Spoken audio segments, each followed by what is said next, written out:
कई एप्लीकेशन हिंदू सेना ने मंदिर होने का यहाँ दावा किया है। हिंदू सेना की अर्जी में कई खामियां सामने आई हैं। दरगाह फरीक ने केस को रद्द करने की मांग की है। तो अजमेर शरीफ दरगाह तनाज़ा मामला, जहां आज अजमेर की अदालत में अहम समाअत हुई। अब मामले में 31 मई को अगली सुनवाई है। खास बात यह कि हिंदू सेना के जरिए पार्टी बनाए गए दरगाह कमेटी, ASI और मरकजी वजारत अक़लियती उमूर शामिल हैं। दरअसल दरगाह मामले की समाअत में जिला अदालत के जरिए तीनों फरीक़ैन से जवाब तलब किया गया, जिसमें फरीक़ैन ने अपना जवाब पेश कर दिया। जिला अदालत की समाअत में हिंदू सेना को बड़ा झटका उस वक्त लगता नजर आया जब मरकजी हुकूमत की जानिब से दाखिल हलफनामे में हिंदू सेना के सदर विष्णु गुप्ता के केस को रद्द किए जाने की गुजारिश की गई। हिंदू सेना की अर्जी में कई खामियां सामने आई और उनके दावे में कोई सच्चाई नजर नहीं आई। सिफारिश में कहा गया कि हिंदू सेना की इस याचिका के जरिए मकसद सिर्फ सस्ती पहचान हासिल करना है।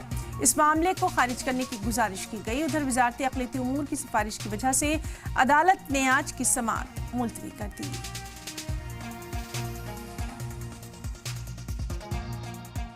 स्थगन को लेके जो सरकार के द्वारा जो चार्टर पेश करने को लेके जो स्थगन की एप्लीकेशन लगाई थी, उनके जवाब आए हैं। उनके जवाब के अंदर तुरंत फाइल को 31 मई आगामी तारीख दी गई है।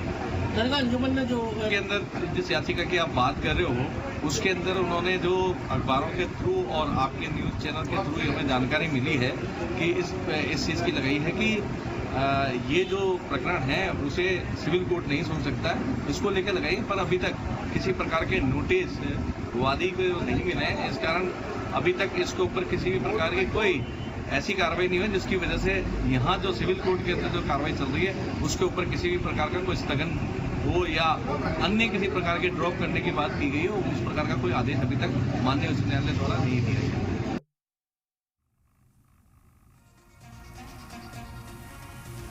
और चलिए सीधे रुख करना चाहेंगे अजमेर का। हमारे साथ मौजूद हैं हमारे नुमाइंदे रईस खान। रईस, आज क्या कुछ कार्रवाई हुई, क्या कुछ समाअत में कहा गया, उसकी तफसीलात जानना चाहेंगे?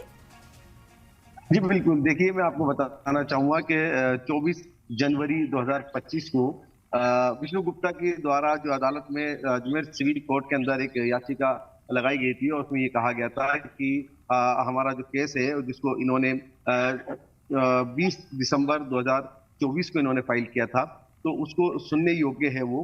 तो इसी को देखते हुए जो निचली अदालत थी सिविल कोर्ट, उसने 24 जनवरी को इस केस को सुनने के लिए राजी हुए थे और उसके बाद इसके आगे तारीख बढ़ती चली गई। तो इसी को देखते हुए अब जो है ये जो अदालत में केस चल रहा है, इसके अंदर आज जो है 3 जो फरीकीन थे, अल्पसंख्यक मामलात मंत्रालय, दरगाह कमेटी और ASI, इन तीनों से अदालत ने जवाब मांगा था और इनसे कहा था कि आप अपना पक्ष रखें। तो इन्होंने अपना पक्ष रखा और साथ ही इन्होंने वाजे किया कि विष्णु गुप्ता ने जो दरगाह में मंदिर होने का दावा किया है वो बेबुनियाद है और उनकी जो याचिका है उसके अंदर कई खामियां पाई जाती हैं, लिहाजा इसको खारिज किया जाए। तो उसी को मद्देनजर रखते हुए आज कोर्ट के अंदर तारीख थी, तो आज समाअत थी। इस समाअत के अंदर विष्णु गुप्ता और उनके वकील कोई नहीं पहुंचे, तो कोर्ट ने इस मामले को जो है आप 31 मई तक जो है रद्द कर दिया है। 31 मई को इसके अंदर जो सुनवाई होगी और उसके बाद ही आगे की कार्रवाई तय की जाएगी।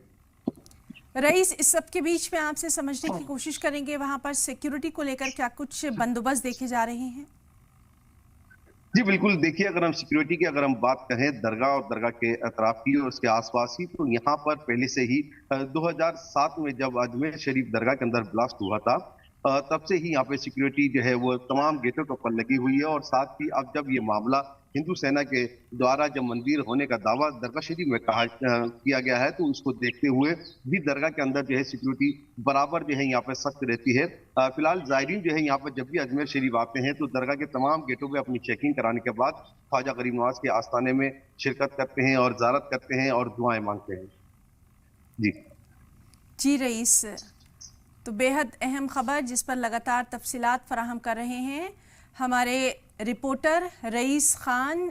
इन्होंने बताया है कि किस तरह से अब इसकी समाअत जो है वो आगे टल चुकी है और अगली बार अब इस मामले में क्या कुछ रहेगा उस पर भी नज़र बनी रहेगी। रईस खान, बहुत बहुत शुक्रिया आपका तमाम तर तफसीलात।